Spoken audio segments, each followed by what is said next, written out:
So ayan mga Lodi, andito na naman tayo. Continuation ito ng ating video sa ating unang vlog dito sa Catanduanes version 2. Motorista Endurance Challenge nila na 400 km yung tinakbo natin dito. But gaya ng sinabi ko, 500 km to, binawasan nila ng 100 km kaya all in all 400 km. And then ngayon mga Lodi, papunta na tayo ng photo ops number 2, yung tinatawag na Batu Boulevard, kasi tapos na tayo sa photo ops number 1. Ayan, and then yung pools na pinuntahan natin, and then tapos na din tayo sa tinatawag na first tagging checkpoint 1. Ayan, pumunta tayo doon sa first checkpoint nila doon sa Biga Plaza. So ngayon mga Ludi, papunta na naman tayo sa another destination natin sa Photo Ops dyan sa Batu Boulevard. Ayan, so lang dito wala na akong kasama kasi nung naabutan ko yung mga nauna sa akin doon sa tinatawag na Photo Ops number 1 doon sa Falls. Ayan, dali-dali ako pababa kasi nahabol ko itong Photo Ops number 2 dito sa Batu Boulevard. Ayan, habang matarik yung araw, sinasamantala ko kasi yung gulong ko dito madulas, yung tinatawag na Victoro Sineos. Kasi ang tendency nito, pag umulan, ayan, madulas na siya. Kaya habang ngayong mainit pa, matarik pang araw, ayan, binabakbak ko na, dinalandahan ko. Lang dito, hindi tayo makapagbakbak masyado kasi talagang mga bangking-bangkingan talaga dito. Napakaganda ng lugar na Catanduanes pala mga Ludi. So, this is my first time na mag-endurance dito sa kanila kasi tatawid ka pa ng barko for almost 4 hours. So, ayan. Uy, andito yung mga Ludi natin, yung mga lidi rider. Ayan, so yan nakikita nyo mismo mga Ludi. Ayan, buntutan nga natin. Bubunto tayo kasi boring mga Ludi kung mag-isa lang tayong nagra-rides. Gusto ko yung may kasama, syempre ito na.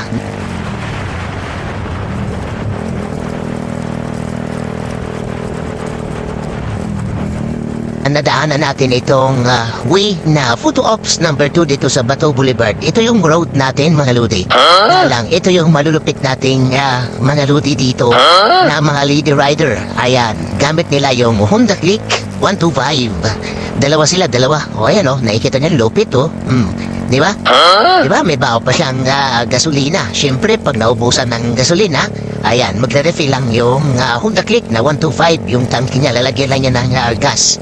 That's why yan yung purpose ng may mga baon na auxiliary tank na tinatawag. So, kung nakikita nyo dito sa part na to, ito yung mga lady rider natin na malulupit sa bangkingan. O, di ba? Ang ganda. Pagdating sa dulo, ayan, liko na naman. Yan to yung sinasabi ko mga Ludi, na hindi ka makapagbakbak kasi, ayan, liko na naman ulit. O, diba? Liko dito. Yan yung way ng Catanduanes. Nakakapagtataka mga Ludi kung bakit tinawag itong Catanduanes. Nga lang, yung mga daanan nila para nagre-refer doon sa pangalan na Catanduanes. Like for example dito, ayan liko na naman ulit. Konting baon mo lang, yan, liko na naman ulit. Di ba? Wala ba kayo nahalata mga Lodi? Sa tinatawag na Catanduanes na Happy Island. Yan, di ba? Ayan. Tingnan mo yung mga lady rider natin, napapasabak dito sa mga bangkingan, di ba? Ayan, kunti lang na ahon, liko na naman ulit. Di ba? Nakakapagtataka, ayan. Nakikita niyo naman yung ebidensya mga Lodi. Ayan, liko na naman ulit. Ito yung malulupit nating mga lady rider. Nakasamahan natin dito sa endurance dito sa Catanduanes Motorista version 2. Ayan, challenge nila. Ayan, 2024, di ba? Lupit itong ating leader rider na dalawa. Shoutout sa inyo mga Lodi. Subuntot lang ako sa inyo. Ako yung pinaka-marshal nyo dito sa likuran. Ayan, di ba? Napaka-ganda ng mga daan dito mga Lodi kasi machi-challenge ka talaga dito sa Catanduanes. Yung hindi marunong sa mga bangkingan, syempre, nandito ka na rin lang. Talaga mahasa ka. Parang nagtitraining ka lang sa mga road na dinadaanan mo kung paano ka lumiko, yung mga proper motorcycle safety measure. Dito mo ma-apply kasi nga talaga pag hindi mo ginalingan yung pag-drive mo dito, shoot ka dun sa bangin. Di ba? Napakaganda. Ayan silang dalawa, buntot lang ako ng buntot. Di ba? Ako yung nagiging cameraman nila ngayon mga Lodi. Di ba? So, malapit tong mga leader rider natin na talagang O sige, makapinisher sila. Kasi dito, pag hindi matapos yung 400 kilometer, hindi ka certified as finisher dito sa Catanduanes version 2 Motorista Challenge 2024. So, ayan. Yes! Kailangan mo talaga matapos itong road ng challenge ng endurance nila dito sa Catanduanes. Kasi pag hindi mo natapos, parang useless. Walang napuntahan yung pagod mo, yung effort mo, yung gastos mo. Could you imagine sa barko mga lodi? 800. So, balikan yon. Wala pa dyan yung hotel mo, wala pa dyan yung pagkain mo. So talaga tatapusin mo to. Lahat ng participants na sumali dito, talaga pinaghandaan to. Nakaredy yung bulsa talaga nila. Kasi pag mo endurance mga lodi, talaga napakagastos. Napakagastos yung gasolina mo dito. Natatakbuhin mo for almost 500 kilometer or 400 kilometer. Talagang makapalaban yung wallet mo dito. Wala pa dyan yung pagkain mo, wala pa dyan yung hotel mo.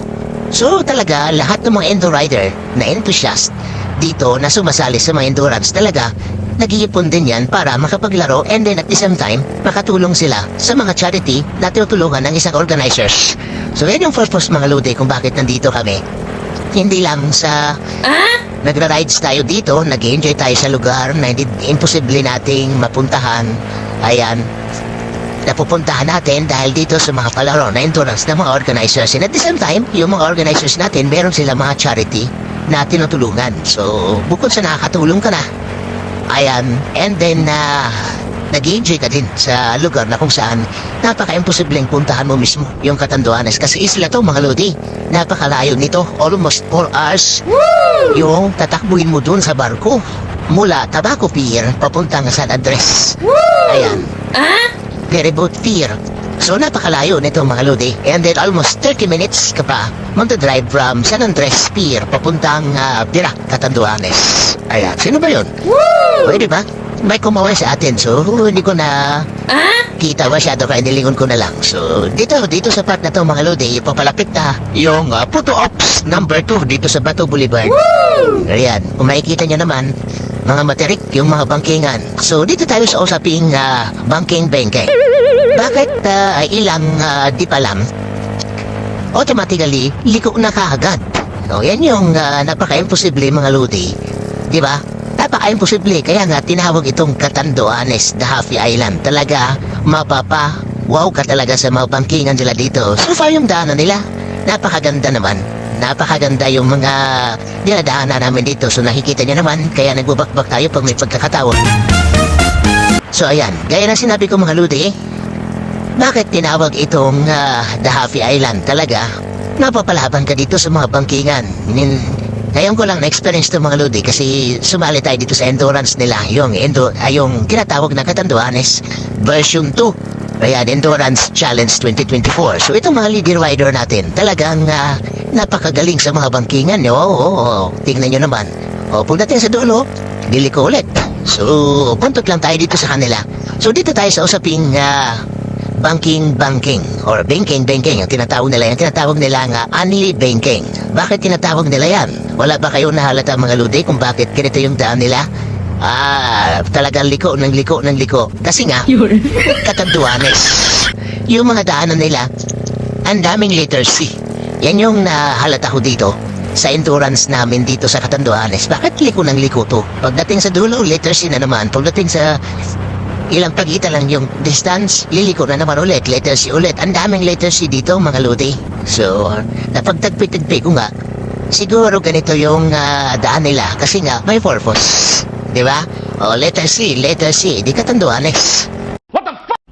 Damn! Ganon yung nakikita ko dito mga lodi. Wala akong ibang maisip kundi, yan yung naisip ko dito. Kasi tingnan mo naman, pagdating sa dulo, liko na naman, letter C. Ang daming letter C dito. Woo! Kaya ko lang naintindihan mga lodi kung bakit ganito yung daanan nila. Napakaganda kasi nga, nasa Catanduanes ka. Pag nandito ka sa Catanduanes, magtataka ka, mahihilo ka. Yung mga hindi sanay sa mga ganito na konting takbo lang, liliko na naman, konting takbo lang, liliko naman ulit. So, ibig sabihin, nandito ka sa Catanduanes. Yan yung purpose mga lodi kung bakit ganito yung daan nila. Based sa akin lang.